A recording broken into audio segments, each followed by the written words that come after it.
వనరులు కానీ ఏవి కూడా ఈ ప్రాంతానికి లేవు.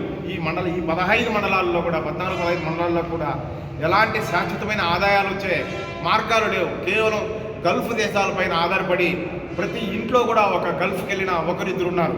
కేవలం ఇలాంటి పరిస్థితులు ప్రతి కుటుంబంలో ఈ మండలాల్లో ఉన్నాయి. కాబట్టి ఇది ఒక రకంగా గిరిజన ప్రాంతం కంటే అధ్వానంగా ఉంది.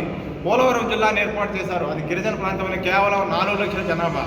ఇప్పుడు మేము చెప్పిన ఈ 15 మండలాల్లో దాదాపుగా 8 లక్షల వరకు జనాభా ఉంది.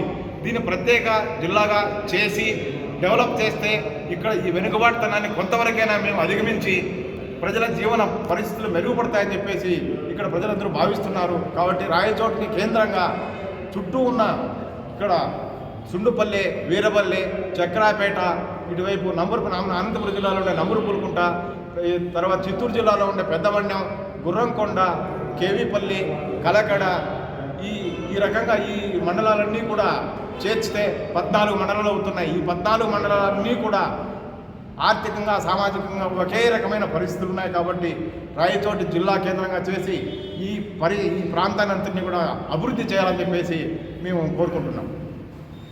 ఈరోజు రాయచోటి నియోజకవర్గంలో నివసిస్తున్న ప్రజలకు చాలా అన్యాయం చేయడం జరిగింది, చాలా మోసం చేయడం జరిగింది. ఎందుకు ఇంత దుర్మార్గానికి వాళ్ళు ఒడికట్టినారో రాయచోటి ప్రజలకు ఇంతవరకు అర్థం కావడం లేదు. అన్నమయ్య జిల్లా సాధించుకొని 3 సంవత్సరాల నుండి ఇక్కడ ఇప్పుడు ఒక వెనుకబడిన ప్రాంతం రాయచోటి నియోజకవర్గం అభివృద్ధి చెందుతూ ఉంటే, ఇప్పుడు ఇక్కడ కొత్త సంస్థలు వస్తూ ఉంటే, అటువంటి సమయంలో కూటమి ప్రభుత్వం రాయచోటి ప్రజల ఏకాభిప్రాయాన్ని ఏ కోణంలో కూడా తీసుకోకుండా మా అభిప్రాయాలను తుంగలో తొక్కేసి మమ్మల్ని మభ్యపెట్టి ఈరోజు 2-3 రోజుల్లో కేవలం నిర్ణయం తీసుకొని మనకున్న జిల్లా కేంద్రానికి మదనపల్లికు తరలించడం జరిగింది. ఇదే ఎంతవరకు సమంజసము, ఎంతవరకు న్యాయం అని చెప్పి మేము కూటమి ప్రభుత్వానికి సూటిగా ప్రశ్నిస్తున్నాం. మా చేతగాని తనానికి, మన మౌనానికి ఆసరాగా చేసుకొని ఈరోజు కూటమి ప్రభుత్వం ఇంత దుర్మార్గానికి ఒడిగట్టింది. అయా ముఖ్యమంత్రి గారు, మా రాయచోటి ప్రజలకు కూడా ఉద్యమాలు చేయడం తెలుసు, అన్నీ చేయడం తెలుసు. మనకు కూడా ఏమంటే మనం మౌనంగా ఉన్నాం. మనకు మన జిల్లా ఉంది అన్నారు మీరు. అన్నమయ్య జిల్లా మీకే కొనసాగిస్తామని చెప్పడం జరిగింది. మనము విజయోత్సవ ర్యాలీ కూడా నిర్వహించుకోవడం జరిగింది. అటువంటి సమయంలో కోడూరు వాళ్ళు మీతో కలిసి రావడానికి ఇష్టపడడం లేదు, రాజంపేట వాళ్ళు మీతో రావడానికి ఇష్టపడడం లేదు.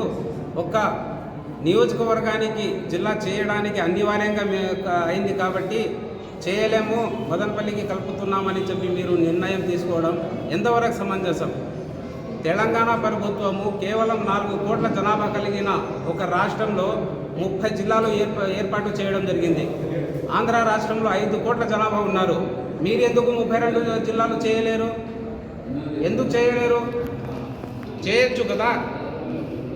అవకాశం ఉన్నా కూడా, చట్ట ప్రకారం అన్ని దారులు ఉన్నా కూడా మీరు రాయచోటి నియోజకవర్గానికి చాలా తీరని నష్టం చేసినారు. కాబట్టి ఈరోజు రాయచోటి అన్ని సంఘాల వారు, పార్టీలకు అతీతంగా అన్ని సంఘాల వారు ఒక కొత్త నినాదాన్ని ఈ ప్రభుత్వం దృష్టికి మేము తీసుకురాగలుగుతున్నాం. అది ఏమిటంటే, మన రాయచోటికి మనము జిల్లా సాధించుకునే వరకు మనము నిద్రపోము.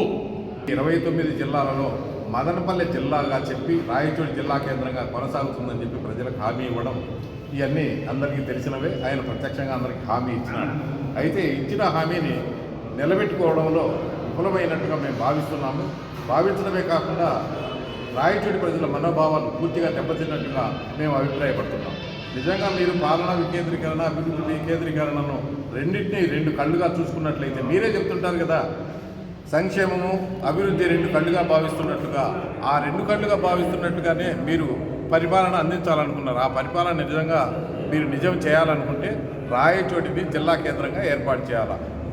ఆ జిల్లా కేంద్రంగా ఏర్పాటు చేసేటప్పుడు రాయచోటి చుట్టుప్రక్కల ఉన్నటువంటి 14 మండలాలను కలుపుకొని పూర్తిగా వెనుకబడిన ఈ రాయచోటిని అభివృద్ధి పదవులకి తీసుకుపోవాలని చెప్పి నేను ఈ సందర్భంగా ప్రభుత్వాన్ని కోరుతా ఉన్నాను. అదేవిధంగా